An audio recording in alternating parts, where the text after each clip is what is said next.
መጀመሪያ እንደቆሰለች ከደረሱባት በኋላ የለበሰችውን ልብስ ቀዳደው አራቆቷት። ገና እንቡጥ በሆኑ ገላዎቿ ላይም ካራቸውን መዘው እንደ ፋሲካ በግ መሸለት ጀመሩ። ቀጠሉ።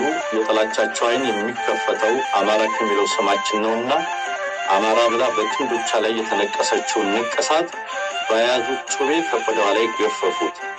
ይህም ሳያንስ የእናትነት ምልክት የሆነውን ሁለቱን እንቁቷን ቆርጠው ጥለው ከገደሏት በኋላ ማንኩሳ ከተማ መሀል አስፋልት ላይ ጣሏት ይላል። ወልዲያ ላይ እናስታውሳለን። ሕክምና ላይ ይዘው ወጥተው በመኪና ከገደሉት በኋላ እንኳን አረካ ብለው ሞላ ደስዬ ይመስለኛል በመኪናም ላይ የሄዱበት ሰውነቱን የቆራረጡበትን ሁኔታ እናስታውሳለን።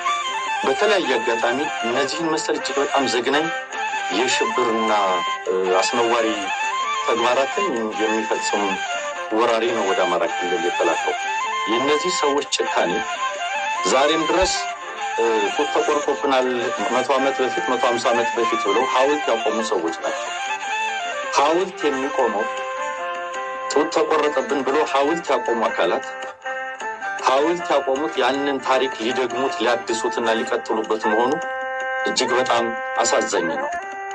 የዛሬ 150 ዓመት ይሄ ተደረገ ብለው ዛሬ ከ150 ዓመትም ወደ ኋላ የቀረ እንደ ኦሪታውያን ለነገሩ ሰውም ዘቅዝቀው የገደሉ ናቸው። እንዳውም ኦሪታውያን ሰው ዘቅዝቀው አልሰቀሉም፣ ክርስቶስንም ቢሆን ዘቅዝቀው አልሰቀሉም።